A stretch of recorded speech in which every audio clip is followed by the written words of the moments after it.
Diyan lang, sa tabi-tabi. Naghanap ako ng mautangan. Pambili ng bigas natin bukas. Yung bigay mo kasing 1.5, kulang pa sa utang natin. Tipirin mo kasi yung binibigay ko sa yung pera. Minsan naman sobra yung binibigay ko, diba? Saan napupunta yun? Baka pinangiinom mo lang. Tapos ngayon gabi ka uuwi. Uwi ba ng isang babae yan? May asawa ka pa.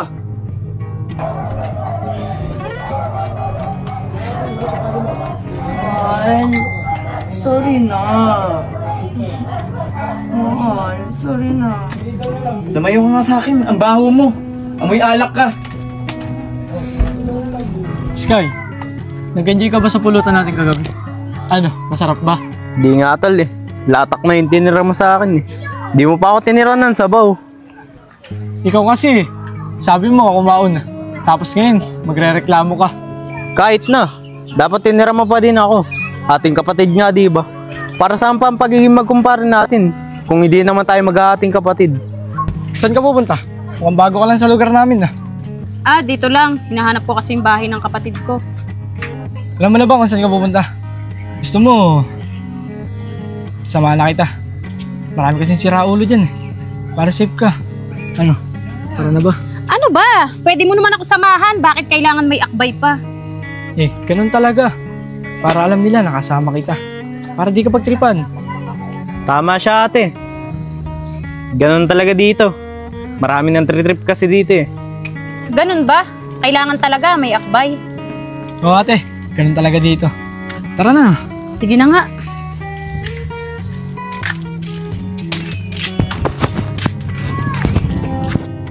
Dumilim ang paligid, may tumawag sa pangalan ko, 11 palapag. Tinanong kung okay lang ako, sabay abot ng baso, may naghihintay. At bakit ba pag nagsawa na ako, biglang ayoko na?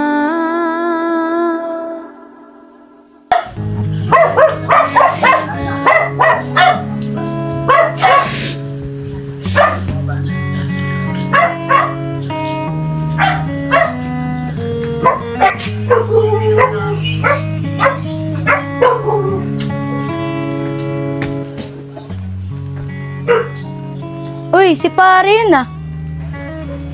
Saan kaya pupunta to?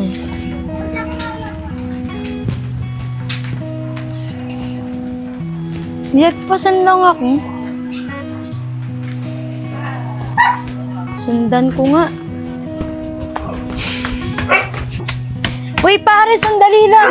Saan ka pupunta? Para may lakad ka. Oo mare, pupunta ako dun sa katrabaho ko kasi may inaalok na sideline sa akin eh. Ah, ganun ba? Pare, sama ako. Di pwede mare, nagmamadali din kasi ako. Baka matagalan pa ako pag sumama ka. Babalik din naman ako dito eh. Pare, sige na, sama mo na ako. Total, wala naman akong gagawin eh. Promise, di ako magkukulit. O talaga mare, dyan ka na ah. Alis na ako, nagmamadali ako eh. Uy pare, sige na, sama ako.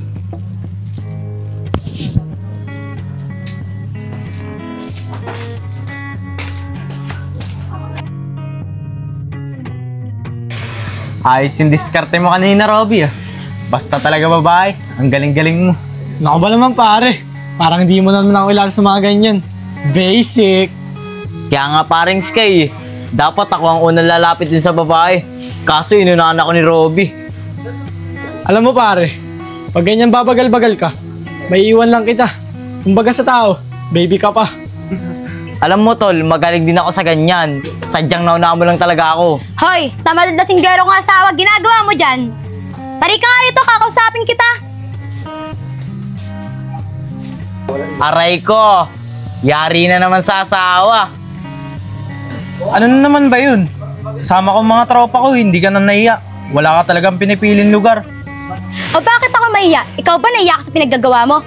O, nabalitaan ko nga pala kagabi, may kainuman daw kay ni Robby na babae. Anong babae? Wala naman kaming kainuman na babae. Kaming dalawa lang ni Robby ang nag-inom kagabi. Sinungaling! Kayo talaga mga laki, pare-pareho ka ng ugali, mga babaero! Ba't ka ba nakikipag-inuman sa bahay? Di ka ba marunong makontento? Marunong ako makontento. Tignan mo, hanggang ngayon, tayo pa rin. Kasi nga, mahal na mahal kita. Ikaw talaga, bolero! Nakakainis ka, diyan ka na nga!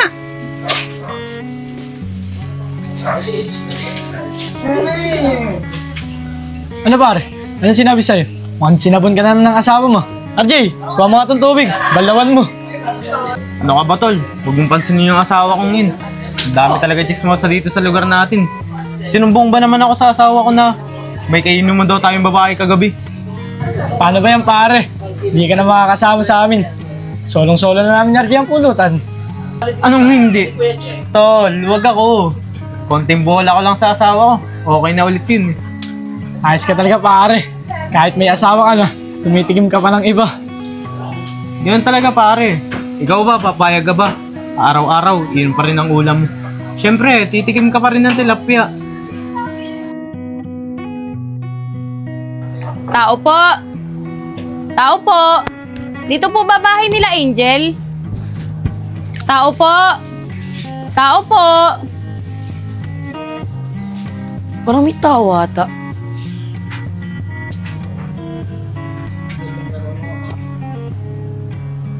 Oo ate, ikaw pala.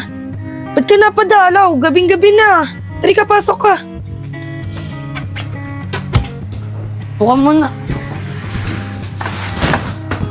Bakit ate? May emergency pa sa atin?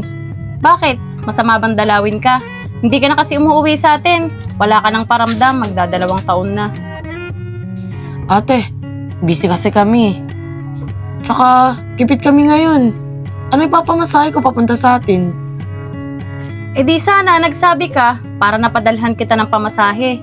Alam mo naman si nanay, ikaw lagi ang hinahanap. Basta ate, problemado kasi ako ngayon eh. Kaya wala ako sa mood umuwi. Ano bang problema, bunso? Huwag kang mahiyang magsabi kay ate ha. Kaya nga nandito ako para kamustahin ka. Kasi ate, parang nanlalabing na sa akin yung asawa ko. Dati naman, ang sweet niya, ang lambing-lambing niya. Ayun, pinagtatasan na niya ako ng boses. Tapos, pag uuwi siya, lagi siyang galit. Diba, sabi ko naman sa'yo, sa una lang masaya yan. Ano kaya? Hiwalayan mo na yung lalaking yan. Ate, di naman pwede yun. Alam mo naman na mahal ko yun eh. Diba, sa mag-asawa naman, normal lang yung may problema. Tingnan mo si nanay, niloko ni tatay, pinatawad pa rin.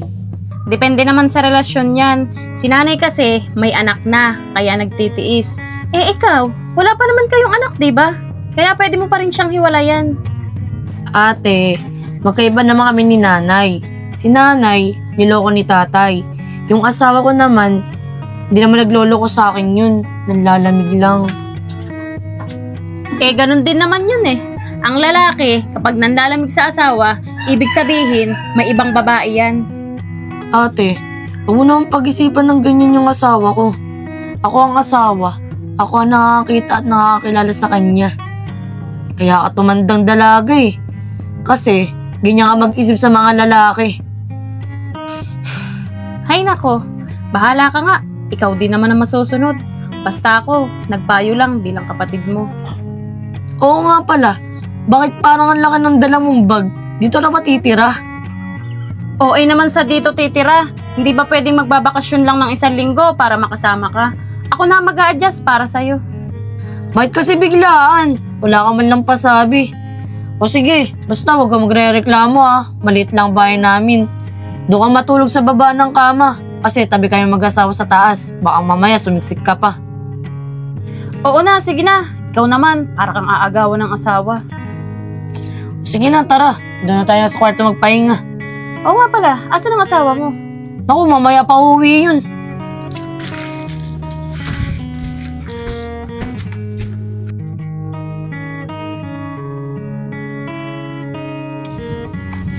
Buti naman na sinamahan mo ako na makabawi-bawi ka naman sa mga kasalanan mo sa akin. Eh, ang kulit-kulit mo kasi. Ang aga-aga mo ako ginising.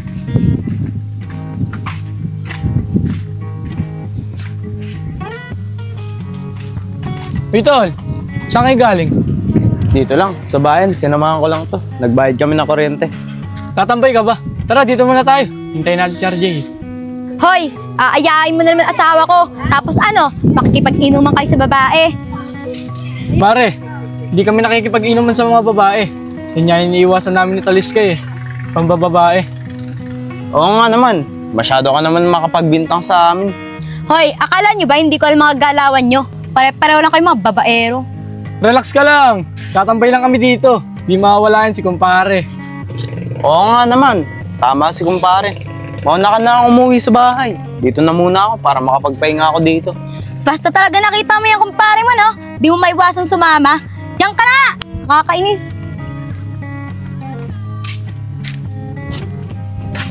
Kala ko pa naman, di ka papayagan ni kumare. Napakaina mo naman nila lang kung magpapander ka lang sa asawa mo. Hoy mga pare, anong ginagawa nyo dito? Tara, mag-inom tayo. Yan gusto ko sa pare ko. Bakit? Sagot mo ba? Ambagan tayo syempre. Pero pag may masarap tayong pulutan, sige, sagot ko na. Napakabagal talaga itong kumpare natin eh, no? Alam mo ba, nakaraang gabi, naginom kami ni paring Sky. Pulutan namin si kumaring Angel. Oo nga pare. Eh di sana nakalasa ka rin sa sabaw. Kaso nga lang, si paring Robby. Ang tinirasahan, latak na. Talaga ba, tol? Sana naman tinawag nyo ako. Totoo ba? Nadali nyo? Oo tol, daling-dali. Wala niya naman kayo. Sana tinawag nyo ako. Bigla lang yun tol. Pagtapos namin mag-basketball, lapitan kami ni kumare, nangungutang ng pera. Oo nga pare. Kasi hindi namin nabigay yung pera. Kasing na kasi siya eh. Kaya ayun, dinalin na lang namin. Ang bupenas nyo naman mga pare. Ano, mag-inom tayo mamaya. Hantingin natin si kumare. Alam niyo mga pare, matagal na ako may gusto dyan kay kumare. Kaso, di ako pinapansin yan. Kasi lagi nakatikid doon sa asawa. Mga iho, baka kayo may konting barya dyan. Kanina pa ako nagugutom. Tay, may barya po ako dito. Kaso, medyo malit lang po to. Pasensya na po kayo. Maraming salamat, mga iho. Napakabait mo, iho. Narinig ko, meron kang natitipuhang babae. Pero hindi ka gusto. Opo tay, hanggang ngayon gustong-gusto ko pa rin po yung babaeng yun. Matagal ko na nga pong pinapangarap yun eh. Kaso, parang malabo ko na makuha. Iyo, may pag-asa ka pa. Tutulungan kita.